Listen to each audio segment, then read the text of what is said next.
शुक्राना गुरुजी, अनंतम शुक्राना आप जी का। गुरुजी से जुड़ने के बाद हमारा जीवन ही एक सत्संग बनकर रह जाता है। मुझे तो ऐसा लगता है कि जब लोग मुझे पूछते हैं कि आंटी आप कब से गुरुजी से जुड़े हो, तो मेरे पास उस क्वेश्चन का कोई आंसर नहीं होता कि 2000 साल हो गए, 20,000 साल हो गए, 20 लाख साल हो गए। पता नहीं हमारी रूह कब से हमारे गुरु महाराज। आज गुरुजी के सामने गद्दी लगी हुई है, फोन को नहीं हिला पा रही हूँ। अभी आपको बाद में दर्शन कराऊंगी इस रूम के भी। बड़ी मुश्किल से फोन सेट हुआ है। गुरुजी शुक्राना, आपका हुक्म हो तो मैं बोलूंगी।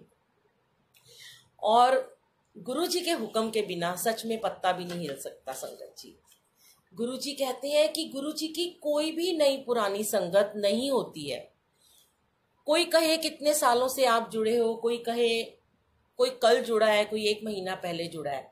गुरुजी सबको ब्लेस करते हैं संगत जी, सबको ब्लेस करते हैं। जिसने प्यार से एक बारी भी जय गुरुजी बोल दिया, एक बार भी जय गुरुजी बोल दिया, तो वो गुरुजी की प्यारी संगत बन जाता है। गुरुजी कभी नहीं देखते किसके कितने पाप पुण्य हैं। जैसे एक माँ अपने बच्चे को गले से लगाती है, एक पिता अपने बच्चे को गले से लगा लेते हैं, ऐसे ही हमारे गुरुजी हमें गले से लगाते हैं। गुरुजी के पास जब आप पहली बार जाते हो तो वो कभी नहीं पूछते हैं कि आप कब से यहाँ पे क्यों नहीं आए, पहले आज ही क्यों आए हो।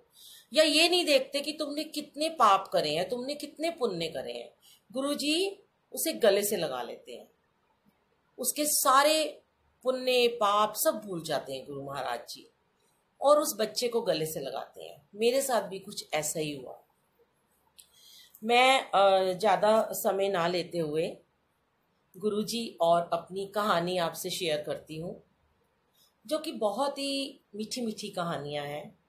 जहाँ जितना टाइम मिलेगा मैं उतना शेयर करूँगी, और फिर आगे जैसे भी टाइम मिलता जाएगा करूँगी, क्योंकि मैंने फेस टू फेस सत्संग कभी नहीं किया, शायद इसीलिए इतनी प्रॉब्लम अभी आई है। तो संगत जी, ये उस समय की बात है कि जब मैं गुरुजी से बिल्कुल नहीं जुड़ी हुई थी। मैं आपको थोड़ा सा संक्षेप में बताना चाहूंगी कि मेरे घर में शुरू से गुरु ग्रंथ साहिब जी हैं, और मैं बचपन से 7 साल की उम्र से मैं बंगला साहब जाती हूँ और गुरुद्वारे की सेवा करती हूँ। गुरुद्वारे बंगला साहब जाकर श्री गुरु नानक देव जी को अपना पिता मानना, कोई नहीं था मेरा, बिल्कुल अनाथ थी मैं। लेकिन जब मेरे पिता मेरी गुरु नानक देव जी ने मेरे सर पे अपना हाथ रखा, शायद वो गुरुजी ही थे। समझ नहीं थी तब कि गुरु कौन है और गुरु नानक कौन है और राम कौन है और भगवान कौन है। ने मुझे वाहिगुरु जी के रूप में बहुत प्यार दिया, बहुत प्यार, बहुत दुलार दिया। हर मेरी बात मानते थे, हर इच्छा मेरी पूरी करते थे। कोई ऐसी बात नहीं थी जो वो मेरी ना सुनते हो।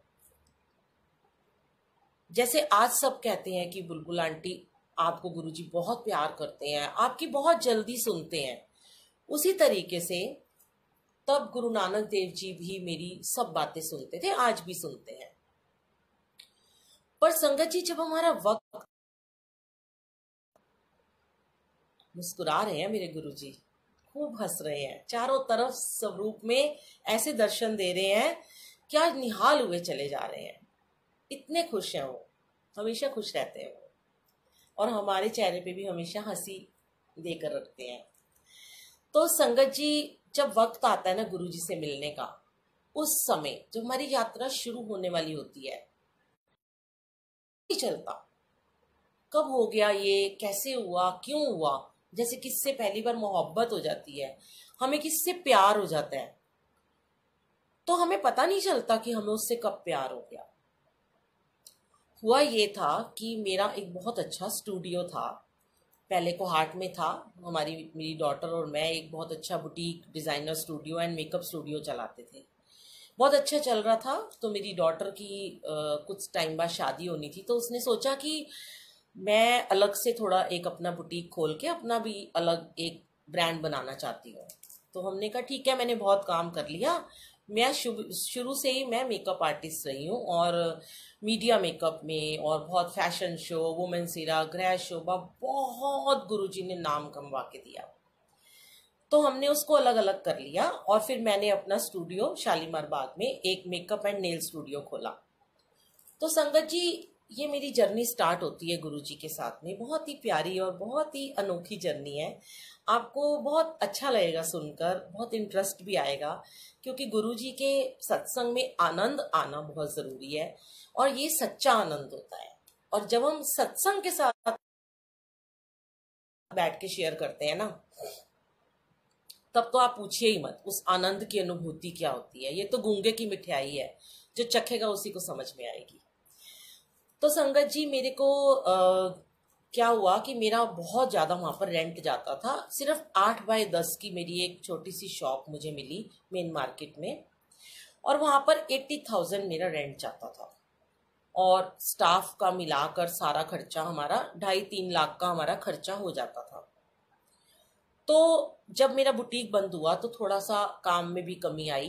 तो मैं 6-7 महीने तो मैं बहुत अच्छे से उसको चलाती रही। 6-7 मंथ के बाद मुझे रेंट निकालना थोड़ा सा मुश्किल हो गया। अब मैंने और जगह शॉप देखनी शुरू करी, पर कोई समझ ही ना आए। कहीं ऐसी जगह मिले कि जहाँ बड़ी है, कोई लगे बहुत छोटी है, कोई लगे ये लोकेशन अच्छी नहीं है। तो मैं 3 महीने तक बहुत परेशान रही और हम घर से ही पैसे निकाल निकाल के उसका रेंट देते रहे। कई बार मुझे अपनी ज्वेलरी भी बेचनी पड़ी और मेरे अंकल ने मुझे कहा कि बहुत मुश्किल है, तुम इसको बंद कर दो। अब जब इतना फेम, इतना नेम हो जाता है, एक रेपुटेशन बन जाती है, तो हमें उसे बंद करना बहुत ही मुश्किल हो जाता है कि अब हम इसको बंद नहीं कर सकते। तो संगत जी, हुआ ऐसा कि मेरे आसपास में मुझे बहुत सारे लोग बुलाते थे, हमारे यहाँ गुरुजी का सत्संग है, तुम आओ और आकर सत्संग को अटेंड करो। तो मैं ये कहती थी कि नहीं, मैं गुरु सिर्फ वाहिगुरु है, मैं गुरु नानक देव जी की पूजा करती हूँ। क्योंकि उससे पहले भी मुझे बहुत सारे लोगों ने बोला, दिव्य ज्योति, आसाराम जी, सुधांशु जी, पता नहीं कितने नाम थे, जो मुझे कहते थे हमारे गुरु को आप अपना लो। थोड़ा आज मेरी तबीयत भी ठीक नहीं है, गला खराब है, थोड़ा उसके लिए क्षमा मांगती हूँ। और संगत जी, क्या हुआ कि मैं गुरु नानक देव जी से अपने प्रश्नों के उत्तर मांगती थी कि आप बताइए मैं करूं क्या, क्या करूं, मैं कैसे इसको चलाऊं, बंद मैं करना नहीं चाहती हूँ। तो संगत जी, जैसे ना गुरु नानक देव जी ना बिल्कुल चुप हो गए थे, मौन में चले गए थे, एकदम खामोश। जो मेरी हर बात का मुझे जवाब देते थे, हर एक बात मैं उनसे करती थी, वो मुझे जवाब ही देना बंद हो गई। तो क्या हुआ कि शादी से पहले जिन दीदी से मैंने मेकअप का और ब्यूटिशियन का सारा कोर्स किया था, उनका रजौरी में बहुत बड़ा एक सैलून था। मैं अक्सर शुरू शुरू में वहां जाती थी अपनी शादी के बाद भी। तो अचानक से क्या हुआ कि शादी के बाद 2-3 साल बाद जब मेरी दोनों बेटियां हुई, तो मैं वहां जाना शुरू हो गई और उनको बच्चों को मिलवाया। और वो बहुत खुश होती थी दीदी, जो उसकी ओनर थी। पर उनमें ना थोड़ा सा एटीट्यूड था, क्योंकि वो बड़ी रिच थी और बड़े यूरोप और वर्ल्ड टूर पे रहती थी, बहुत बड़ा उनका स्टूडियो था।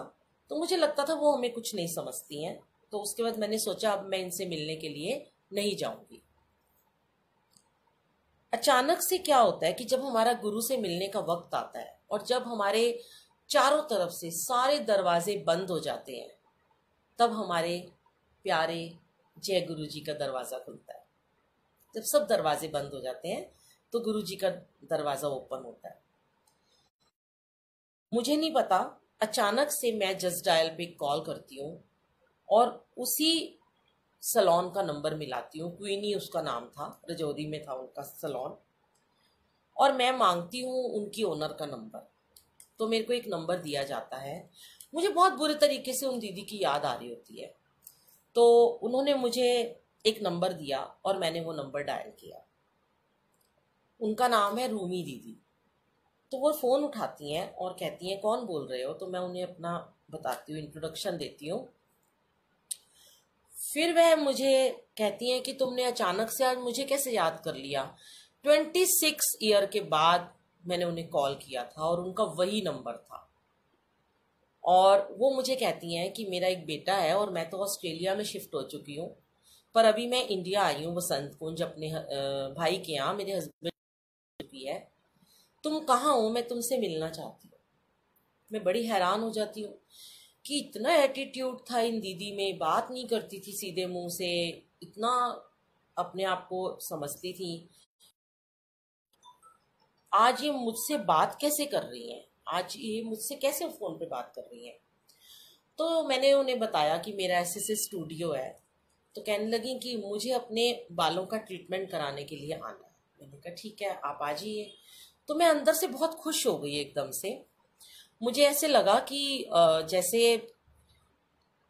होता है ना कि हमारी ओनर, हम उनको दिखाएं कि हाँ हमने कितनी अच्छी अचीवमेंट की है, मेरे पास इतना स्टाफ है, मैं इतना अच्छा काम कर रही हूँ। बड़ी खुश हो गई मैं। तो मैंने उन्हें अपना एड्रेस दिया और वो कैब करके सीधी वो हमारे स्टूडियो में शालीमार बाग में आ जाती है। मैं बहुत खुश होती हूँ, उन्हें मेरे यहाँ आती हैं और हेयर का ट्रीटमेंट करा के और मुझे कहती है मुझे अपनी बेटी के यहाँ ले जाओ। मैं थोड़ा जल्दी जल्दी सत्संग शेयर करती हूँ क्योंकि ये मेरी पहली जर्नी है। पहली जर्नी मैंने बताया ना कि जैसे माँ की गोद में एक बच्चा आता है तो जो उसका वो भाव होता है, या जो बच्चे का माँ के प्रति और माँ का बच्चे के प्रति भाव होता है ना, वो एक अलग ही एहसास देता है, वो कभी मिट नहीं सकता। उसके बाद तो सत्संग रोज के हैं, हजारों सत्संग हैं, पर ये जो पहला बिल्कुल अलग है। तो मैं उन्हें लेके स्टूडियो में जाती हूँ और वहाँ से उसको अटेंड करा के उन्हें वापस अपने स्टूडियो में जब लेकर आती हूँ तो संगत जी रास्ते में क्या होता है कि मेरी दीदी मुझे पूछती हैं कि तुम्हारा स्टूडियो कैसा चल रहा है। तो मैं उनसे कहती हूँ कि दीदी बहुत अच्छा चल रहा है और मैं कई सालों से चला रही थी, पर ये बुटीक को अलग करने के बाद अब इतना खर्चा नहीं निकल रहा। तो दीदी मुझे बोलती हैं कि मैं उनसे कहती हूँ कि देव जी को पता की बात का जवाब ही नहीं दे रहे हैं, आजकल बिल्कुल मौन में चले गए हैं। मुझे तो कुछ समझ ही नहीं आ रहा मैं किससे बात करूं, मेरा तो उनके सिवाय कोई भी नहीं है। तो फिर वह मुझे कहती हैं कि तू कभी गुरुजी के यहाँ गई है। मैं बड़ी हैरान होती हूँ, इतनी पक्की सिखनी सरदारनी है वो, अभी गुरु ग्रंथ साहिब जी हैं। तो मैं उन्हें कहती हूँ कि दीदी आप कैसी बातें कर रहे हो, आप और गुरुजी कौन से गुरुजी, हम तो सिर्फ वाहिगुरु जी को मानते हैं ना, हम तो किसी गुरुजी को नहीं मानते हैं। आप कौन से गुरुजी की बात कर रहे हो, मैं कभी किसी गुरुजी के यहाँ नहीं जा सकती। फिर वो मुझे कहती हैं कि तू मेरे कहने से ना एक बार ना छतरपुर चली जा, वहां पर ना गुरुजी हैं, तू वहां चली जा। तो मैं कहती हूँ कि नहीं दीदी प्लीज मैं नहीं जा सकती। कहती तू चल तो सही, मैं तुझे लेके जाऊंगी। उस दिन वीरवार था संगत जी, मेरे गुरु का वार था, बृहस्पतिवार। तो वो मुझे कहती हैं कि तू मंडे को ना छतरपुर मेट्रो स्टेशन पे आ जाइयो और मैं तुझे वहां लेके, और तुझे तेरे सारे प्रश्नों के वहां उत्तर मिलेंगे। मैं कहती हूँ कि चलो ठीक है देख लेते हैं। हाँ ना कुछ नहीं मैंने उनको किया, क्योंकि संगत जी मैं उस समय तक बहुत सारे एस्ट्रोलॉजर के पास जाती थी, न्यूमरोलॉजिस्ट के पास जाती थी, और जितने भी ये तोते वाले आते थे इनसे अपना भविष्य पूछती थी, और बहुत सारे मैंने अपनी फिंगर्स में स्टोन्स पहन रखे थे कि कुछ काम हो जाएगा, कहीं तो मुझे कुछ मेरे कुछ जवाब मिलेंगे।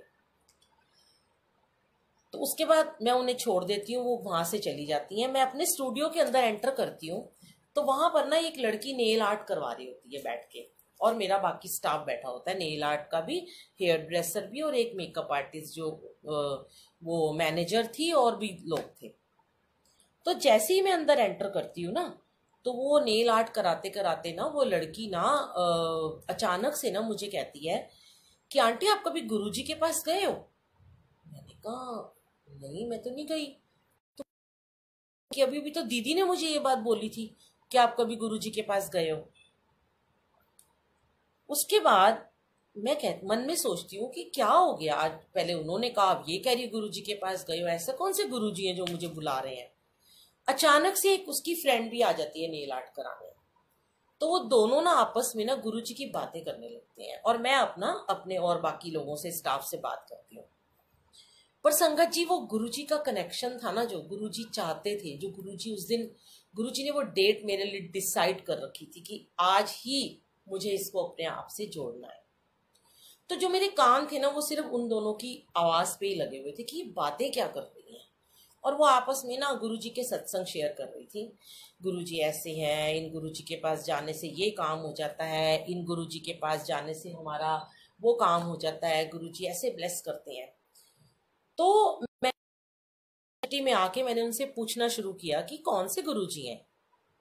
तो वो दोनों लड़कियां फिर छूटते ही मुझे तीसरी बार बोलती हैं कि आंटी आप कभी गुरुजी के पास गए हो? मैंने कहा नहीं, मैं तो नहीं गई हूँ बेटे, मैं तो देखो गुरु नानक देव जी का ये सब रूप लगाया, इन्हीं को मानती हूँ। कहती है आंटी एक बार आप गुरुजी के यहाँ जाओ, देखना आपको कितनी ब्लेसिंग मिलेगी। मैं ना बाहर आती हूँ अपने स्टूडियो से और अपनी वो मैनेजर लड़की को बाहर बुलाती हूँ। तो मैं उसे कहती हूँ यार क्या हो रहा है, आज वो दीदी भी मेरे पीछे पड़ गई, अब ये दोनों लड़कियां मेरे पीछे पड़ गई हैं। ये कौन से गुरुजी हैं जो ये मुझे गुरुजी के पास भेजना चाहती हैं? लोग भी आके बोलते हैं हमारे यहाँ सत्संग में आओ। तो सच में गुरुजी को मैं कई बार कह भी चुकी हूँ, माफ़ी भी मांग चुकी हूँ, उस समय मुझे नहीं थी समझ। तो मैं बस ऐसे ही बोल पड़ी अनजाने में ही कि गुरुजी ऐसे करके बैठे रहते हैं, ऐसे कोई बैठता है, कोई ऐसे गुरुजी बैठते हैं, कोई भगवान ऐसे बैठते हैं और ऐसे मुस्कुराते रहते हैं, देखते रहते हैं और पेन ड्राइव चला देते हैं और क्या ये सत्संग चलाते हैं, मुझे तो समझ में नहीं आता। तो वो जो मेरी मैनेजर थी ना वो मुझे कहती है कि मैम एक बार ना आप गुरुजी के यहाँ चले ही जाओ। मैंने कहा चलो ठीक है, मंडे को दीदी ने बोला है तो मैं चली जाऊंगी। तो इतने में संगत जी मुझे ध्यान आता है मेरी एक और संगत आंटी है, नीता नीता भुल्ला आंटी, सुभाष नगर में रहती हैं। वो मुझे कई बार ही हमारे फैशन शो होते थे या कभी हमारे कोई मेकअप के सेमिनार होते थे, मैं उन्हें कई बार शो में बुलाती थी उनको रैम वॉक के लिए, हम वैसे भी कभी कभी मिले हैं। तो वो ना हमेशा मुझे जय गुरु जी बोलती थी और मैं उन्हें वाहे गुरु जी बोलती थी। अचानक से ना मैं उन्हें फ़ोन करती हूँ, मुझे लगता है कि ये हमेशा मुझे कहती हैं गुरुजी के यहाँ चलो, गुरुजी के यहाँ चलो, तो ये बड़ी खुश हो जाएंगी आज जब मैं इन्हें बताऊंगी ना कि मैं तो मंडे को गुरुजी के यहाँ जा रही हूँ। तो इतने में ना मैं उन्हें कॉल करती हूँ तो वो बोलती है जय गुरुजी। तो मैं फिर भी उन्हें बोलती हूँ वाहे गुरुजी। तो कहती हैं कि आज तूने मुझे कैसे फ़ोन कर लिया? तो मैं उन्हें कहती हूँ अब ना आप खुश हो जाओ, मैं ना आपके गुरुजी के पास जा रही हूँ मंडे को, मेरी एक दीदी आई हैं ऑस्ट्रेलिया से, उन्होंने मुझे ऐसे से बोला है। तो कहती हैं कि मैं तो तुम्हें हमेशा बोलती हूँ, तुम हमेशा मना कर देती हो, चलो बहुत अच्छी बात है। तो मैं उनसे कहती हूँ कि अच्छा फिर आप भी मंडे को आ जाना, आपका भी बहुत मन था कि आप मुझे गुरुजी के मंदिर लेके चलो। तो संगत जी वो अचानक से मुझे कहती हैं कि मंडे तो बहुत दूर है, मंडे को तो वहाँ चाय और समोसा प्रसाद मिलता है, तुम ऐसे करो, तुम ना आज ही गुरुजी के मंदिर चलो, आज ना वीरवार है, आज ना वहाँ पे लंगर प्रसाद भी मिलेगा और वो बहुत ब्लेसिंग होती है। तो संगत जी उस समय ना शाम के 4:45 थे। जैसे कहते हैं ना जब हमें कोई बुला रहा होता है या हमें कोई जबरदस्ती कहीं जाना होता है तो हम बहाने बनाते हैं।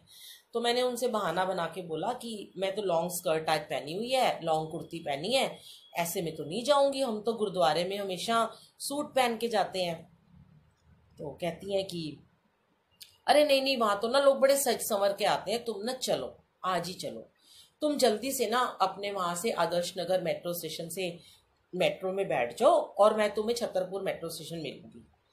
तो मैं उनसे कहती हूँ मैं नहीं जा सकती, मेरे हस्बैंड तो मेरी जान ले लेंगे, क्योंकि हमारे यहाँ तो कभी कोई गुरु जी को मानता नहीं और किसी गुरु के यहाँ जाने में तो वैसे ही बहुत कलेश हो जाता था हमारे घर में।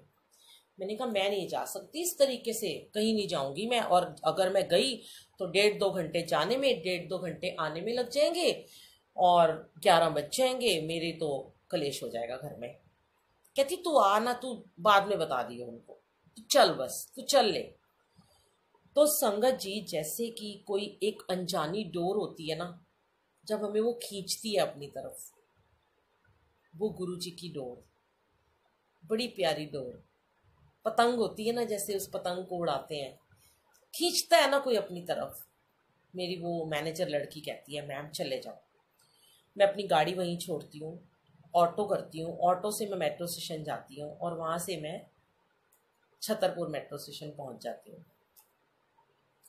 स्कर्ट पहनी हुई थी, लॉन्ग कुर्ती थी, ऊपर ब्लैक कलर का नेट का दुपट्टा लिया हुआ था। 22 जुलाई का वो दिन था, क्या पवित्र दिहाड़ा, कुर्बान जाई उस वेला सुहावी, जित तुमरे द्वारे आया, जित तुमरे द्वारे आया। तो संगत जी, जब मैं मेट्रो में बैठी थी ना, तो मुझे पता है क्या कि सारे ही लोग ना जैसे गुरुजी के यहाँ जा रहे हैं। आस पास जितने लोग हैं ना, वो सारे शायद गुरुजी के ही जा रहे हैं। और मुझे बड़ी हंसी आ रही थी कि ये सारे गुरुजी के मंदिर में जा रहे हैं। मैंने इधर देखा तो वो गुरुजी की बातें कर रहा है, इधर देखा तो वो गुरुजी की बातें कर रहा है। मैंने कहा ये सब पागल हो गए हैं, कौन से ऐसे गुरुजी हैं पागलों की तरह उनकी बातें करी जा रही है। चारों तरफ मेरे कान में गुरुजी गुरुजी गुरुजी। उसके बाद मैं बहुत डरी हुई थी और मैंने अपने बेटे को फ़ोन करके बोला कि ऐसे ऐसे गुरुजी हैं, मैं वहाँ जा रही हूँ साहिब, मैं बहुत परेशान हूँ, तो पापा को मत बताइयो, पापा को मैं खुद बताऊंगी जब मैं वहाँ से दर्शन करके वापस आ जाऊंगी, नहीं तो पापा बहुत गुस्सा करेंगे। और बहुत डरी हुई थी अंदर से। संगत जी, मैं ये भूल ही चुकी थी कि मैं क्या करने जा रही हूँ। मुझे गुरुजी से कहना क्या है, मुझे कौन सी अपनी वहाँ प्रॉब्लम शेयर करनी है। बस पूरे रास्ते मेट्रो में एक ही बात की, जो भी हो आप गुरुजी, वाहे गुरुजी, जो भी भगवान हो आपको लोग कह रहे हैं, बस इतना करना। मैं आ तो रही हूँ आज आपसे मिलने, पर मेरे हस्बैंड है ना, मुझे घर जाके ना कुछ ना कहें, कुछ भी ना मुझे कहें। मेट्रो स्टेशन पे जैसे ही उतरती हूँ छतरपुर में, वो आंटी मुझसे पहले ही वहाँ पे खड़ी होती हैं, येलो कलर का सूट पहना होता है, और अचानक से भागी भागी आती हैं और मेरा हाथ पकड़ लेती हैं और लेके मुझे मेट्रो की सीढ़ियाँ नीचे की तरफ उतरती हैं। कहती हैं कि, मैं उन्हें कहती हूँ मुझे बहुत डर लग रहा है, मुझे बहुत डर लग रहा है, यहाँ पे आते आते 7 बज गए हैं, हम कैसे घर पहुँचेंगे। कहती तो चल तो सही। हम सीढ़ियाँ नीचे उतरते हैं संगत जी, और जहाँ से छतरपुर नीचे उतरने के बाद हम लेफ्ट में मुड़ते हैं ना, जहाँ उस समय उस टाइम पे, आज से 6-7 साल पहले की बात है, कि वहाँ से ना गाड़ियाँ रुकती थी और अभी भी रुकती हैं और बिठा लेती हैं संगत को। तो वो आंटी मुझे बोलती हैं कि ना मैंने कहा यहाँ से कहाँ जाना है। उन्होंने कहा कि यहाँ से 20-25 मिनट लगेंगे, अभी एक गाड़ी आएगी और तू ना, हम उसमें बैठ जाएंगे। मैंने कहा बिल्कुल नहीं, मैं ऐसा बिल्कुल नहीं करने वाली हूँ, क्योंकि मेरे हस्बैंड को अगर पता चला कि मैंने किससे लिफ्ट ली है तो मेरा तो आज गला काट देंगे। मैं नहीं जाऊँगी किसी गाड़ी में, हम यहाँ से ऑटो कर लेते हैं, गाड़ी कर लेते हैं, हम अपने आप जाएंगे। कहती तो चुप कर, जैसे मैं बोल रही हूँ तू वैसे कर, देख अभी गाड़ी आएगी बहुत बड़ी और वो हमें लेके गुरुजी के मंदिर जाएगी।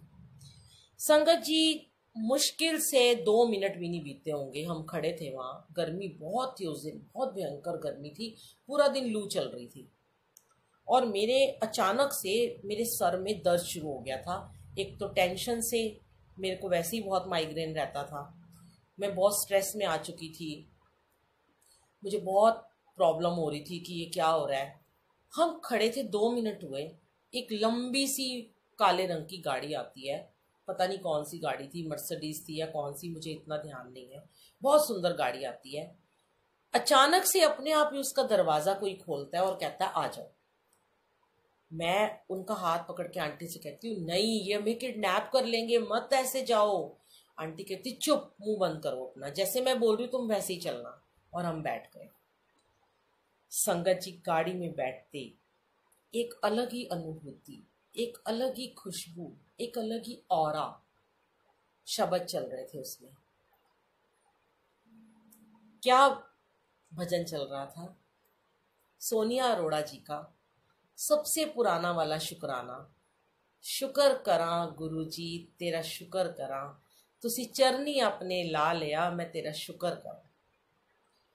मैं तो जैसे पागल हो गई, सब भूल गई, कहाँ से आई हूँ, कहाँ जाना है, घर कब पहुँचना है, मेरे अंकल इंतज़ार कर रहे होंगे, 8 बजने वाले हैं, कुछ नहीं समझ में आया। बस मैं जैसे कि दीवानी हो गई और पागल हो गई मैं। मुझे जैसे कोई एक अनजानी सी डोर अपनी तरफ खींच रही थी और मेरे अंदर, एक रूह के अंदर जैसे कुछ चल रहा था, जैसे कोई एक नशा हो गया था मुझे। एक अलग ही, मैं अलग ही दुनिया में पहुंच चुकी थी। मुझे इतनी फूलों की फ्रेग्रेंस आ रही थी, इतनी, तो मैंने उनसे कहा कि इन्होंने कितना सुंदर परफ्यूम डाला हुआ है अपनी गाड़ी में। तो आंटी ने कहा तुम्हें खुशबू आ रही है? मैंने कहा हाँ जी। कहती मुझे तो नहीं आ रही है। तो फिर आंटी ने मुझे बताया कि ये खुशबू ना, जब गुरुजी की प्रेजेंस होती है, हर किसी को नहीं आती, कभी तुम्हें आएगी तो हमें नहीं आएगी, हमें आएगी तो तुम्हें नहीं आएगी। करते करते संगत जी हम लोग बातें करते करते आंटी बोलती चली गई उन अंकल से, आप कब से जुड़े हो, आप कब से आते हो, और मैं बिल्कुल चुप थी। और मुझे ना बिल्कुल अच्छा नहीं लग रहा था कि वो इतना बोल रही हैं, क्योंकि मैं ना उस भाव को ना अपने अंदर ना ग्रहण करना चाहती थी, उस लीला को जो हो रही थी मेरे साथ में, कि कोई बोले ना, बस सब चुप रहे और मैं इस भजन को, शब्द को सुनती रहूं और इस खुशबू को अपने अंदर समेट लूं। मुझे बहुत गुस्सा आ रहा था उन आंटी पे। मैं सोच रही थी चुप क्यों नहीं हो रही है, कितना बोलती हैं ये। समझ नहीं आ रहा था मैं भी इतना बोलती हूँ, कभी मैं भी इतना बड़बड़ बड़बड़ करती हूँ। और हम पहुंच गए गुरु जी के मंदिर। वहां जैसे ही हम पहुंचे, सबसे पहले सेवादार ने हमारा हाथ जोड़ के स्वागत किया और हमें अंदर लेकर गए। आंटी ने मुझे इतना ही कहा कि यहाँ जब आप अंदर आओगे ना, जैसे जैसे आपको मैं कहूंगी और सेवादार कहेंगे, आपने वैसे ही करना है, अपनी मर्जी से कहीं ना उठना है ना बैठना है। जब तक आपको कोई नहीं कहेगा ना आप उठ जाओ, आपने वहां से नहीं उठना। तो संगत जी मैं बैठ गई वहां पर, आंटी के साथ गई, जल प्रसाद लिया, समाधि के दर्शन किए। मैं बता नहीं सकती आपको, वो मैं शब्दों में बयान आज भी नहीं कर सकती कि जो वहाँ का ऑरा था, जो वहाँ का एटमॉस्फेयर था, जो वहाँ की स्पिरिचुअलिटी थी, जो मुझे पागल कर रही थी, दीवाना बना रही थी। और उसके बाद मुझे ऐसे लग रहा था ये कौन से गुरुजी हैं। तब तक आंटी ने मुझे नहीं बताया था कि यहाँ गद्दी पे गुरुजी नहीं बैठते हैं। मुझे लग रहा था मैं कब देखूंगी इन गुरुजी को।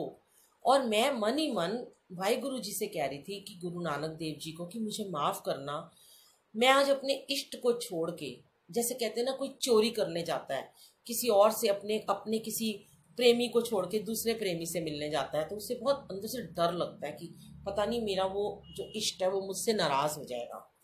तो मैं लगातार उनसे माफिया मांग रही थी, वाहे गुरु बोल रही थी। और आंटी मुझे कहती हैं जय गुरु जी बोलो। और मैंने संगत जी अपने सर को उस काली चुन्नी से ढक रखा था और मुझे बहुत गर्मी लग रही थी और मेरा बहुत सर दर्द हो रहा था। हमें शिव जी की मूर्ति के बिल्कुल पीछे, जहाँ नाग देवता गोल गोल घूम के होते हैं, वहां बिठा दिया। और संगत जी जब मैंने मंदिर में एंटर किया था तो पहला शब्द जो वहां पे चल रहा था वो था, तू काहे डोले प्राणिया तुझे राखेगा सिरजनहार, मेहरबान साहिब मेरा मेहरबान।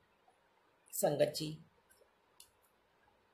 मैं तो निहाल हो गई, मुझे लगा ये तो मेरा गुरुद्वारा है, यही तो शब्द मैं सुनती हूँ दिन रात, ये तो मैं गुरुद्वारे में आ गई हूँ। तो एकदम से आंटी मुझे कहती हैं कि जो भी ये शब्द यहाँ पे चलते हैं ना, इनको ध्यान से सुनना, ये तुम्हारे प्रश्नों के उत्तर है। मैंने कहा अच्छा। उसके बाद जब मैं शिव जी की मूर्ति के पास बैठी तो मेरी आंखों से झरझर झरझर झरझर आंसू बह रहे। मैं इतना रो रही थी, इतना रो रही थी, फूट फूट के रो रही थी, जैसे कि कितने जन्मों के बाद मुझे मेरा कोई मीत मिला हो। और मेरा मेरा फेवरेट शब्द चल पड़ा, बहुत जन्म बिछड़े थे माधो, जन्म तुम्हारे लेखे, जन्म तुम्हारे लेखे। बस मैं निहाल हो गई। सच में मुझे लग रहा था मैं इतने जन्मों से, मेरी रूह कहाँ थी, मैं किससे बिछड़ी हुई थी, कब जाऊंगी अंदर, कब उन गुरुजी के दर्शन करूंगी। और रोती चली जा रही थी। आंटी ने कहा सर से चुन्नी उतार दो, तुम्हें गर्मी लग रही है, तुम्हारा सर दर्द हो रहा है। मैंने कहा नहीं आंटी, हम गुरुद्वारे में सर ढक के ही बैठते हैं, मैं नहीं उतारूंगी चुन्नी। उन्होंने कहा अभी चाय प्रसाद आएगी, आप चाय प्रसाद पीना और आपका सर दर्द देखना ठीक हो जाएगा। बिलीव करोगे कि मैं क्या मांग रही थी उस समय वहां बैठकर। मैं एक ही बात कह रही थी, हे वाहिगुरु जी। गुरु जी तो मैं बोल ही नहीं रही थी। हे वाहिगुरु जी, मेरे सर का दर्द ठीक कर दो, और मैं जब घर जाऊं ना तो मेरे अंकल मुझे आज कुछ ना कहें, बस मुझे आज बचा लेना, आज वो मुझे कुछ ना कहें, मुझे प्लीज उनसे बचा लेना। संगत जी चाय प्रसाद लेके हम अंदर गए। जैसे ही एंटर किया, सामने श्री गुरु नानक देव जी का स्वरूप लगा हुआ था। ये वाला स्वरूप, ये जो मुझे एडिसन मंदिर से मिला है, ये सब रूप लगा हुआ था बिल्कुल बीचों बीच, और साथ में शिवजी महाराज। बहुत व्रत रखे शिवजी महाराज जी के, 16 सोमवार तो कई रखती थी। कई बार नाग देवता सपने में आते थे। शिवजी को बहुत मानती थी। ये नहीं पता था कि यहाँ महाशिव से मिलने आई हूँ आज मैं। और उसके बाद संगत जी मैंने देखा और अंदर जाकर मैं बैठ गई। गद्दी की तरफ देखा, गद्दी पे कोई नहीं था। मैंने आंटी से धीरे से कहा, आंटी यहाँ तो कोई गुरुजी नहीं है, कहाँ है गुरुजी? आंटी ने कहा, चुप, बिल्कुल चुप होके बैठ जाओ, यहाँ ये गुरुजी बैठे हैं, यहाँ बाद में बताऊंगी मैं तुम्हें। अब उसके बाद क्या हुआ कि जैसे होता है ना, जब हम नए नए मंदिर में जाते हैं तो हमें लगता है हम सबसे आगे जाके बैठ जाएं कि शायद इन गुरुजी की नज़र सबसे पहले मुझ पे पड़े। मैं इतनी पीछे बैठूंगी तो मुझे कहाँ देख पाएंगे। पर आज तो हम ये सारे इफेंट बट से दूर हो चुके हैं। आज की डेट में मैं बड़े मंदिर में सबसे पीछे दीवार के साथ टेक लगा के बैठती हूँ, क्योंकि मुझे पता है जब मैं आगे बैठती हूँ तो आगे संगतें आ जा रही होती हैं।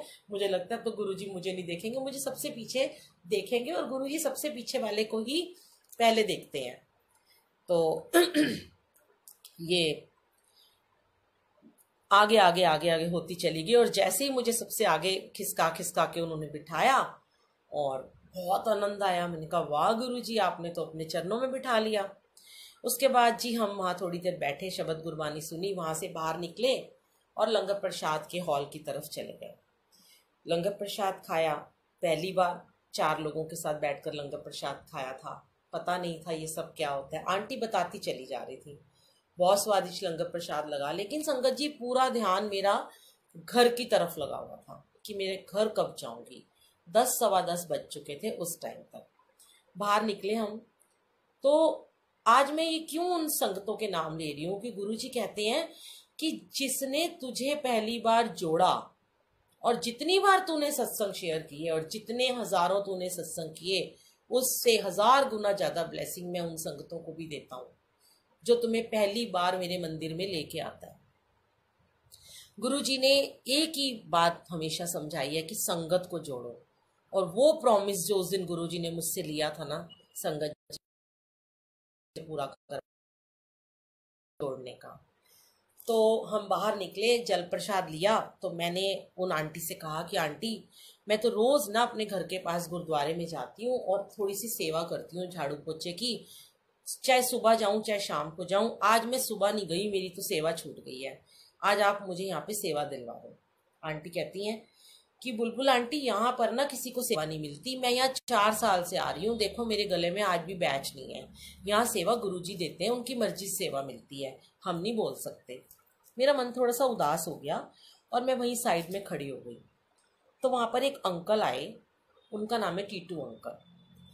वह खड़े हो गए आकर, बोले, आंटी लंगर प्रसाद हो गया? मैंने कहा, हाँ जी। कहते, चलो जाओ। मैंने बड़ा रुआसा सा भोला सा चेहरा बना के उनको बोला, संगत जी मैं आपको इतना बताऊं कि गुरुजी के मंदिर में चालाक लोगों का वहाँ कोई काम नहीं है, भोले लोगों को ही गुरुजी ब्लेस करते हैं। गुरुजी आपके भोले भाव को हमेशा ब्लेस करते हैं, ये याद रखिएगा। जब जब बच्चे बन के भोले बन के जाएंगे ना, तो गुरुजी उसे गले से लगाएंगे अपने। तो मैं वहाँ जैसे ही गई तो अंकल खड़े थे, तो मैंने अंकल को कहा बड़े प्यार से, भोला सा मुँह बना के, अंकल मुझे थोड़ी सी सेवा करने दो ना प्लीज़, मैं ना रोज़ गुरुद्वारे जाके सेवा करती हूँ, आज मैं पहली बार इस मंदिर में आई हूँ और मेरी सेवा छूट गई है। अंकल ने मुझे ऐसे ऊपर से नीचे तक देखा और मुझे कहते हैं, आंटी ये एक ही है, आप गुरुजी के पास आ गए ना, समझ लो आप गुरुद्वारे आ गए, हो गई आपकी सेवा। मैंने कहा, अंकल बट मैंने तो सेवा की नहीं। अंकल कहते हैं, आंटी यहाँ से सेवा नहीं मिलती, आप खड़े हो जाओ साइड में जाके, मैं देखता हूँ। 2 मिनट के बाद ये अंकल आके मुझे बोलते हैं कि सामने ना ग्लास धोने की सेवा हो रही है, आप जाओ वहां पे ग्लास धो। तो इतने में जो मेरी थी वो मुझे कहती हैं कि बुलबुल आंटी आप तो बड़े लक्की हो, एक तो आते ही आपको गुरुजी ने इतना आपका कनेक्शन करवाया और आपने चाय पी, आपका सर दर्द भी ठीक हो गया, और मुझे 4 साल से यहाँ एक ग्लास धोने की सेवा नहीं मिली, आपको पहले दिन ही सेवा मिल गई है। तो आंटी उन अंकल से कहती हैं, मुझे भी दे दो सेवा, मैं इतने सालों से आ रही हूँ। तो मैं जी अंदर चली गई ग्लास धोने के लिए, और फिर से मेरे टप टप टप टप आंसू। इतनी मुझे ब्लेसिंग, इतनी ब्लेसिंग आ रही थी, कोई वर्ड्स नहीं है उस ब्लेसिंग के। मैं इतनी खुश हो रही थी। कि मैं इतनी किस्मत वाली हूँ, इतनी भाग्यवान हूँ कि मुझे आज सेवा भी मिल गई, जिनको लोगों को सेवा नहीं मिलती। तो संगत जी मैं ग्लास धोने लगी, वहां पे 4 आंटियां ग्लास धो रही थी। उसके बाद अभी मैंने 2-3 ही ग्लास धोए होंगे, पीछे से एक आंटी आई, बुजुर्ग सी आंटी आई, इतना बड़ा ग्लास स्टील का मोटा सा ठंडा ठंडा नींबू पानी का लेके आके ना मुझे कहती है, आंटी ये नींबू पानी पी लो। और संगत जी मैं आपको इतना बताऊं कि जब जब मुझे माइग्रेन होता है या मेरा बीपी हाई होता है तो मेरे को ना डॉक्टर ने नींबू पानी पीने को बोला हुआ है, सादा नींबू डाल के आप पी लिया करो, मैं ठीक हो जाती हूँ। क्या कहूँ, मेरे गुरु महाराज बैठे हैं सामने, सुन रहे हैं सत्संग, अपना अपनी महिमा सुन रहे हैं। तो मैंने कहा आंटी मेरे लिए, तो मैंने कहा ये लोग भी तो है, इन्हें भी दे दो। तो आंटी कहती है, आंटी आपके लिए भेजा गुरुजी ने, आप पी लो इसको चुपचाप। मैं तो बहुत रोई चली जा रही थी। और मेरे साथ जो आंटियां खड़ी थी वो कहती हैं, आंटी आप पहली बार मंदिर आए हो? मैंने कहा हाँ जी आंटी मैं तो पहली बार मंदिर आई हूँ। तो कहते हैं आपको सेवा भी मिल गई? मैंने कहा शुक्राना। बस मेरे मुंह से वो पहला शब्द निकला, शुक्राना। जो शिकायतें मैं लेकर आई थी अपने गुरुजी के सामने, जो मैं अपनी प्रॉब्लम्स को लेके वहां आई थी, वो तो मैंने शेयर ही नहीं करी उनसे। उन्हें कुछ बताया ही नहीं कि मैं यहाँ पे क्यों आई हूँ, मुझे क्या प्रॉब्लम है, मुझे इतना रेंट देना पड़ रहा है, मेरी शॉप नहीं चल रही है, मेरे को कष्ट आ रहे हैं, और बस शुक्राना कर दिया। उसके बाद पानी पिया मैंने नींबू वाला और बड़ी खुश हुई। और थोड़ी देर बाद बाहर आके मैंने बोला चलो आंटी अब चलते हैं। बाहर निकलते ही चप्पल लेने आई, जहाँ पहले बाहर चप्पलें खड़े रखते होते थे, वहाँ से अपने अंकल को फटाफट फ़ोन किया कि मैं ऐसे ऐसे एक गुरु जी का मंदिर है छतरपुर, वहाँ पे आई थी, आपको आके सारी बात बताऊंगी, आप चिंता मत करना, बस मैं पहुँच रही हूँ, बेटा मुझे मेट्रो स्टेशन पे लेने आ जाएगा। कहते हैं अच्छा भाई तुम्हारी मर्जी है, तुम अपनी मन की मर्जी करती हो, इतना ही बोले और फिर उन्होंने फ़ोन रख दिया। संगत जी उसके बाद हम बाहर निकले। अब मेरी जर्नी स्टार्ट और अच्छी कैसे होती है मैं आपको बताती हूँ। वहां से हमें मेट्रो स्टेशन जाने के लिए फिर से एक गाड़ी में शटल सेवा में हमें बिठाया गया। वो भी बहुत सुंदर, बहुत लंबी सी एक बड़ी लैविश सी कार थी। उसको एक सरदार जी अंकल चला रहे थे और साथ में आगे उनके पापा बैठे थे और पीछे हम 2 आंटियां बैठी थी। अब आंटी ने फिर से बोलना शुरू कर दिया, आप कब से जुड़े हो, कब से यहाँ पे आते हो, सारी बातें। मैंने थोड़ी देर बाद 10-5 मिनट बाद मैंने उन अंकल को पूछा, जो बुजुर्ग अंकल थे, मैंने कहा अंकल मुझे आपसे एक क्वेश्चन का आंसर चाहिए, आप दोगे? उन्होंने कहा हाँ पूछो आंटी। मैंने कहा अंकल ऐसे ऐसे मेरे घर गुरु ग्रंथ साहब जी हैं और मैं बंगला साहब जाती हूँ और मैं वाहिगुरु जी को मानती हूँ। मैं आज पहली बार अपने गुरुद्वारे को छोड़कर इस मंदिर में आई हूँ और मैं यहाँ आकर न सिर्फ वाहिगुरु बोल रही थी, मैं यहाँ पे आके मेरे मुंह से जय गुरु जी नहीं निकला, मुझे माफ करें गुरु जी, तो क्या गुरु जी मुझसे नाराज हो जाएंगे? और अगर मैंने यहाँ जय गुरु जी बोला होगा तो क्या मेरे वाहिगुरु जी मुझसे नाराज हो जाएंगे? अंकल ने पीछे मुड़ के मुझे देखा और बड़ी जोर से हंस पड़े, जैसे उन अंकल जी के रूप में गुरु जी थे, उन्होंने उनको वहां मेरे लिए भेजा था। अंकल बोले कि आंटी मुझे नहीं पता आप कौन हो, पहली बार यहाँ पर आए हो, मैं आपको इतना ज़रूर बताऊंगा कि मेरे घर भी गुरु ग्रंथ साहब जी हैं और मैं गुरु जी के टाइम की संगत हूँ। जब गुरु जी के टाइम पे मैं यहाँ पे हर हफ्ते आता हूँ, आज भी आता हूँ, पहले भी आता था, और गुरु जी मुझे आके हमेशा यही बात कहते थे, बंगला साहब जाना ना छड्डी। और संगत जी मैं जब से मेरी शादी हुई उससे पहले से मैं हर शनिवार को बंगला साहब के दर्शन करने ज़रूर जाती। उसके मेरे बच्चों के नानू है मेरे वाहिगुरु जी, और मेरा मायका है बंगला साहब। मुझे जैसे मेरे प्रश्न का उत्तर ही मिल गया कि हाँ अब कोई वहम वाली बात नहीं है। अच्छा तो लग ही रहा था, मुझे अंदर से तो बहुत अच्छा लग रहा था, और मैं ये सोच रही थी कि मैं मंडे को दोबारा से आऊंगी यहाँ, मैं इतनी वेट नहीं कर सकती वीरवार की। तो संगत जी उन्होंने हमें उतार बैठे, आंटी अपने स्टेशन पे सुभाष नगर में उतर गई, और मैंने जैसे ही वो उतरी मैंने अपनी दीदी को कॉल किया जिन्होंने मुझे मंडे को लेके आना था। मैंने उनको बोला दीदी आपके लिए खुशखबरी है। कहती क्या क्या हुआ? मैंने कहा दीदी मैं आज मंदिर हो आई, बड़े मंदिर हो आई हूँ, लंगर प्रसाद भी खाया, मुझे वहाँ सेवा भी मिल गई, मुझे वहाँ इतने सुंदर सुंदर शब्द सुनने को मिले, मुझे बहुत अच्छा लगा वहाँ पे जाके, मैं बहुत रोई वहाँ जाके। दीदी बड़ी सरप्राइज हुई, कहती तू तो बड़ी लकी है, तेरा तो बड़ा अच्छा कनेक्शन है गुरुजी के साथ में। चल बहुत अच्छा हुआ। मैं घर आई और मेरा बेटा मुझे लेने आया और एक ही बात बस मेरे अंकल मुझे पूछा कि मैं घर आई, देखा मेरे अंकल सो रहे थे और मैंने उन्होंने इतना ही पूछा आ गई, मैंने कहा हाँ जी, और वो सो गए।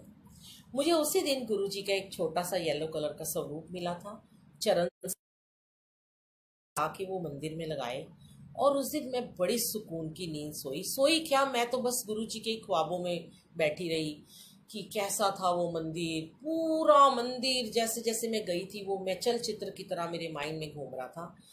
पर उस दिन की रात, वो रात मेरी बहुत सुकून की रात थी।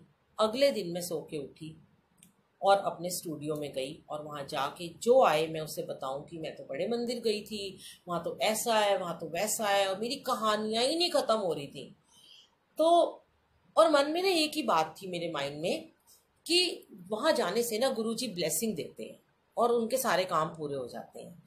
पर मैंने अगले दिन गुरुजी को यही कहा, गुरुजी मैंने तो आपसे कुछ मांगा ही नहीं वहाँ पे आके, हाँ मैं तो भूल ही गई, मैंने आपसे कुछ कहा ही नहीं, अब कैसे मेरे काम सारे पूरे होंगे। ये मुझे नहीं उस समय पता था कि गुरुजी तो जानी जान है, अंतर्यामी है, सबके दिलों की जानते हैं, उन्हें तो कुछ कहने की जरूरत ही नहीं पड़ती है। तो संगत जी उस दिन जब मैं सोई रात में, मुझे आधी रात को 2:15 और 2:30 के बीच में सपना आया। उस सपने में मैं क्या देखती हूँ कि मैं इन्हीं गुरुजी के मंदिर में जा रही हूँ और समाधि के आसपास मैं चल रही हूँ, और जबकि मैं एक दिन पहले मंदिर में आई हूँ, मुझे सपने में आया कि मैं 4 साल बाद मंदिर आई हूँ, 4 साल मैं बीच में नहीं गई हूँ। 4 साल बाद मैं मंदिर में आती हूँ और समाधि के पास जा रही हूँ, बहुत सारे लोग चल रहे हैं और एक आदमी अचानक से मेरा ये वाला हाथ को टच करता हुआ जा रहा है, ऐसे घसीटता हुआ। तो मैं कहती हूँ कि जरा दूर होके चलो ना, क्या कर रहे हो, आपको चलना नहीं आता क्या। इतने में संगत जी मैं क्या देखती हूँ कि वो समाधि ना पूरी खाली हो जाती है, कोई भी इंसान नहीं है, सिर्फ अकेली मैं हूं, और मेरा ये लेफ्ट वाला हाथ किसी ने अपने सीधे हाथ से ऐसे करके कस के पकड़ रखा है। मैं बहुत डर जाती हूँ, कुछ दिख तो रहा नहीं है और मेरा हाथ पकड़ रखा है किसी ने, और मैं कहती हूँ छोड़ो छोड़ो मेरा हाथ, कौन है यार, छोड़ो। इतने में मेरी नींद खुलती है और जिस कमरे में मैं सोती हूँ उसमें मेरे बिल्कुल सामने एक गुरु नानक देव जी का बहुत पुराना एक स्वरूप लगा हुआ है, मेरी मैरिज से पहले का। सामने मेरे गुरु नानक देव जी साक्षात खड़े हैं।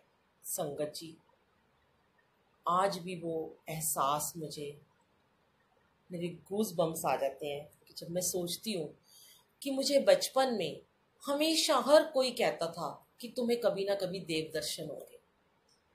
मैं कहती थी इतनी बड़ी हो गई हूँ, आज तक तो मुझे देव दर्शन नहीं हुए, अब क्या मरने के बाद देव दर्शन होंगे। मैं कहती थी गुरु नानक देव जी आप मुझे इतना प्यार करते हो, कभी तो मेरे सपने में आओ, कभी तो मुझे दर्शन दो।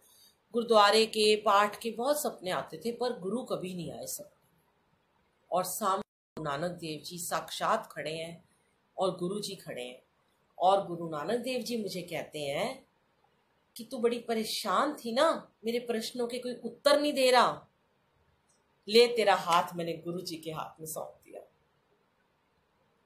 बस संगत जी वो 2:30 बजे का टाइम था रात का।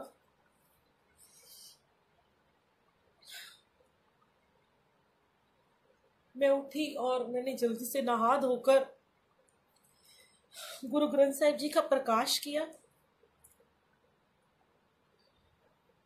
मुझे जैसे गुरु नानक देव जी ने कहा कि तू हमेशा कहती थी ना कि मैं तेरे पापा हूं और तेरा कोई भाई नहीं है, ले मैंने तुझे आज तेरे वीर जी दे दिए।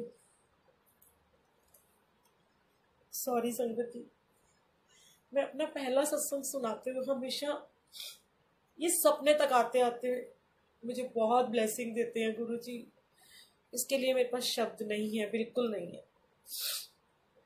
और उसके बाद मुझे पता नहीं क्या हुआ, मुझे में कहाँ से इतनी हिम्मत आई। मैं सोई नहीं, सुबह होने की मैं वेट करती रही। और जैसे ही मैं सुबह सो के उठी, मेरे में एक अलग ही शक्ति थी, एक अलग अनुभूति थी, एक अलग था मेरी बॉडी के अंदर। मैं गई अपने स्टूडियो में और मैंने घर से जाने से पहले अपने हस्बैंड से बोला, अपने अंकल को बोला, क्या जो मर्जी हो जाए, आज हम किसी भी दुकान का सौदा कर देंगे, आज हम ले लेंगे दुकान जो भी मिलेगी। संगत जी, वो मेरे दिन की, मेरे महाराज ने, मेरे गुरु जी ने मुझे वो पहली ब्लेसिंग क्या दी, आप सुनेंगे। मैंने मेरी शॉप के सामने डीलर थे अंकल, उनको बोला, अंकल आपने मुझे अभी तक 100 से ऊपर दुकानें दिखाई हैं, मुझे आपने एक दुकान दिखाई थी शालीमार बाग फोर्टिस हॉस्पिटल के पास में, बीके ब्लॉक में, मुझे एक बार दोबारा वो शॉप दिखा दीजिए। कहते हैं ठीक है चलो। संगत जी, मैं घर से 10,000 रुपीज़ लेके आई थी कि मैं आज बयाना कर दूंगी, क्योंकि मैं बहुत परेशान थी ना। मैंने गुरुजी से बोला था कि मुझे कुछ चाहिए, पर वो सब गुरुजी करवाते चले गए। मैं वहां गई, 100 गज की वो शॉप थी, लंबी सी, और उसके अंदर वॉशरूम भी था और बहुत कुछ बना हुआ था। जिस दुकान में मैं थी उसका रेंट था 80,000 रुपीज़। 8 बाय 10 की दुकान, जिसमें वॉशरूम भी नहीं था, हमें कभी कहीं वॉशरूम जाना पड़ता था। और संगत जी, जब मैंने वो शॉप देखी, मैंने अपने अंकल को बुलाया, मैंने कहा देखो ये दुकान हम आज ले रहे हैं।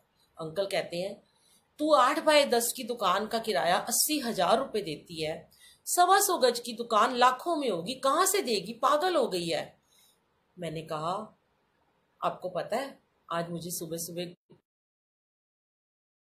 और गुरु नानक देव जी ने ना मेरा हाथ ना गुरु जी के हाथ में पकड़ा दिया और उन्होंने कहा ये तेरे वीर जी हैं, अब ये तुझे संभालेंगे। आपको पता है ये दुकान कितने की है? जब मैंने संगत जी उनको रेट बताया तो वो एक शब्द नहीं बोल पाए। आप सुनेंगे वो दुकान कितने की थी। 125 गज की दुकान का रेट संगत जी सिर्फ 1,000 रुपए। वाह वाह गुरु जी, धन धन गुरु जी, अनंतम शुक्राना मेरे गुरु जी। और उस समय जिसको हम वो दुकान का बयाना देने के लिए गए, वो मेरे हस्बैंड का, जी ये भी रखो 10,000, दुकान आपकी हो गई, जब मर्जी पैसे दे देना। संगत जी, बस उसके बाद 4 दिन के अंदर अंदर हमने उस दुकान में 7-8 लाख रुपए लगाकर उसको बहुत सुंदर रूप दिया। आधे में बुटीक बनाया दोबारा से, आधे में नेल स्टूडियो, पीछे मेकअप स्टूडियो, सलॉन, सब कुछ बना दिया। और गुरु जी का स्वरूप जो मुझे मेरी दीदी ने दिया था, हाथ से बना हुआ, उसको फ्रेम कराया, वाहे गुरु जी को लगाया। संगत जी, दिन में वही शब्द, शुक्र करा गुरु जी, मैं तुहाडा शुक्र करा, तुसी चरनी अपने ला ले, तुहाडा शुक्र करा। एक दिन में 100 बार चलाती थी मैं। अब जो मेरी दुकान के अंदर आता, आप गुरु जी को मानते हो, आप गुरु जी वाली आंटी हो। संगत जी, मैं तो पागल ही हो चुकी थी, दीवानी होते ना, कि हाँ मैं गुरु जी को मानती हूँ। जो आता उसे बिठा लेती, उसे अपने काम के बारे में तो मैं बताती ही नहीं थी, ये काम करवा लो, वो काम करवा लो, बस सिर्फ यही कहती थी कि मेरे गुरुजी ऐसे, मेरे गुरुजी ऐसे, मेरे गुरुजी ने मुझे ब्लेस की, गुरुजी ने मुझे दुकान दी। सबको अपना सत्संग सुनाने बैठ जाती थी। पता नहीं कितने लोगों को मैं ये सत्संग सुना चुकी थी कि मुझे 80,000 की दुकान से गुरुजी ने 125 गज की दुकान मेरे को उन्होंने 25,000 रुपये में दी थी। अब गुरुजी ने मुझे अगले मंडे को शुक्र मेरे अंकल के साथ उन्हें लेकर गई। उनके पैर में बहुत दिनों से चोट लगी हुई थी, बहुत ही दिन हो गए थे, उनके पैर में मोच आई हुई थी, 2 महीने से वो चल भी नहीं पाते थे। और वो कभी किसी गुरु को उनके लिए मानना बहुत मुश्किल था, बहुत ही मुश्किल था। उनको लेके गई संगत जी, अगले दिन उनका पाँव ठीक हो गया। वहां जाके सिर्फ यही बोला, गुरु जी इनको एक ब्लेसिंग देना ताकि ये आप पे भरोसा कर सकें। वह बोले कि कुछ तो यहाँ बात है, बहुत सिस्टमेटिकल है, पर ये बहुत दूर है मंदिर, मैं तो दोबारा यहाँ पर नहीं आऊँगा। मैंने कहा ठीक है। अब संगत जी, मेरा तो रूटीन बन गया, जाती थर्सडे भी जाती, मंडे भी जाती, थर्सडे भी जाती। अब 10 दिन के अंदर अंदर गुरुजी ने मुझे डुगरी बुला लिया। अभी 10 दिन ही हुए थे मुझे जुड़े हुए। उसके बाद फिर उन्होंने मुझे ठीक डुगरी से आने के बाद मेरे स्टूडियो में एक बहुत सुंदर सत्संग करवा दिया। सोचा भी नहीं था सत्संग होता क्या है, सेवा होती क्या है, सिमरन होता क्या है।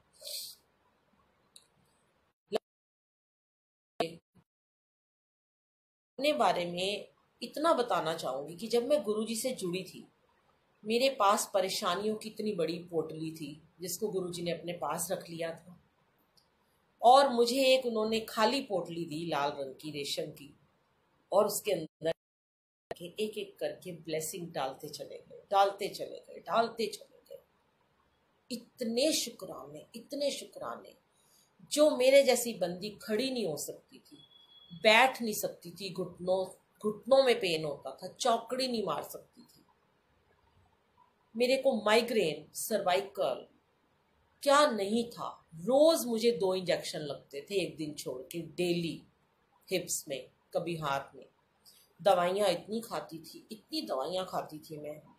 गुरुजी ने मुझे 2-2 बार, 3-3 बार मंदिर में बुलाना शुरू किया। भागती थी मेट्रो में मैं, बहुत सुनती थी बातें, बहुत लोगों ने सुनाया, हस्बैंड ने बहुत सुनाया, क्या लोगों से लिफ्ट लेते हो, भीख मांगते हो, लोगों की गाड़ियों में जाते हो।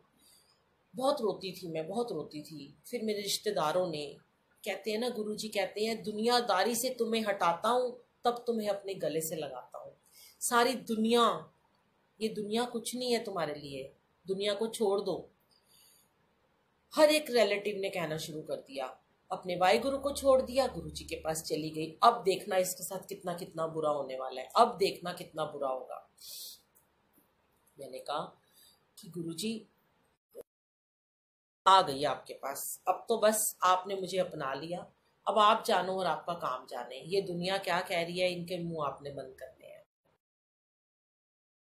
पहले जब हम गुरुजी से जब जुड़ते हैं ना, गुरुजी हमें बहुत सारी ब्लेसिंग देते हैं, बहुत सारी, हमें ढेर सारी ब्लेसिंग देते हैं, लेकिन गुरुजी को पता होता है कि इसकी रूह, ये कौन सी ऐसी सोल है, इसको मैंने कहां तक इसकी यात्रा को लेके जाना है। कठिन परीक्षाएं लेनी शुरू कर देते हैं।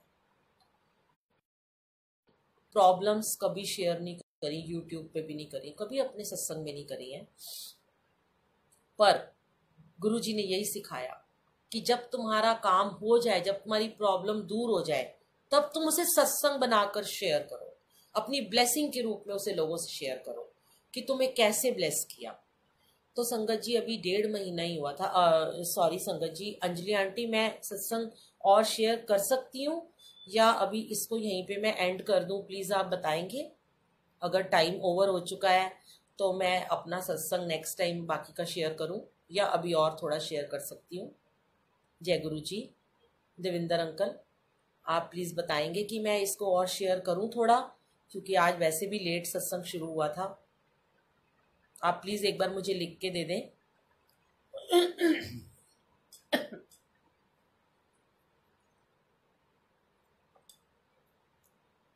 अंकल एक बार आप लिख देंगे कि मैं और शेयर कर सकती हूँ।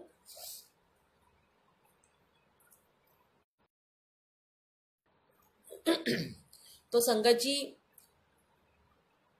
1.5 महीना ही हुआ था मुझे गुरुजी से मिले हुए, अचानक से मेरे अंकल बहुत बीमार हो गए। मुझे इतनी ब्लेसिंग मिल रही थी, मैं हवा में उड़ रही थी, मैं सोचती थी बस मुझसे ज्यादा खुशकिस्मत तो जिसे ऐसे गुरु मिल गए, ऐसे भगवान मिल गए, ऐसे महाशिव, ऐसे मेरे परम पिता, ऐसा मेरा वीर मिल गया। मुझ जैसी वीरा को उन्होंने गले से लगा लिया। मुझे गुरु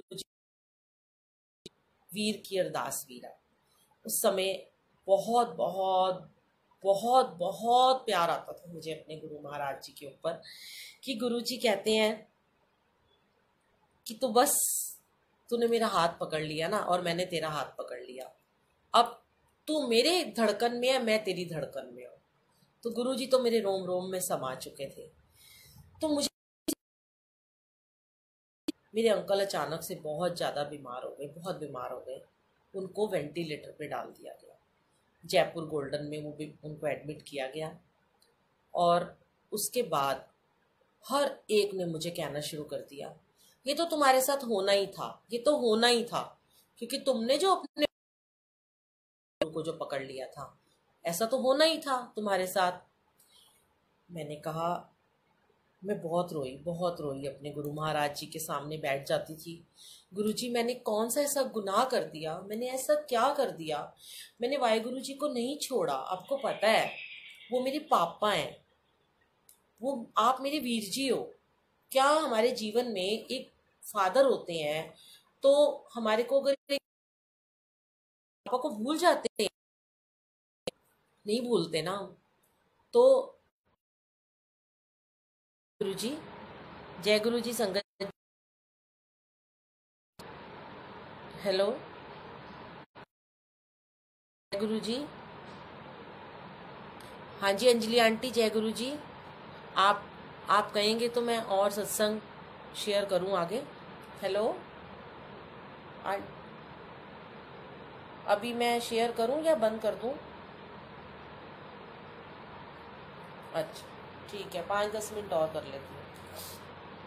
हाँ जी, जय गुरु जी संगत जी। सॉरी, एडमिन जी से पूछना भी बहुत ज़रूरी होता है ना, क्योंकि उनका हुक्म है कि उनके ग्रुप में आकर अगर मैं सत्संग शेयर, कहते हैं ना आज वो हमारे टीचर हैं और मैं उनकी स्टूडेंट हूँ।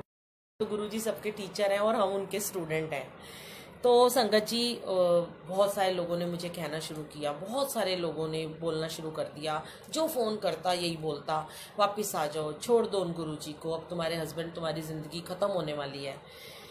तो मैं उन दिनों मेरा, कहते हैं ना संगत जी, जब हमारा विश्वास होता है ना, वो बहुत अटूट होना चाहिए अपने परमात्मा पे, अपने इष्ट पे। जैसे हमने एक बार अब गुरु मान लिया ना, हमें हमें उसके ऊपर बहुत भरोसा जी। हाँ जी, जय गुरु जी। आवाज़ आ रही है संगत जी?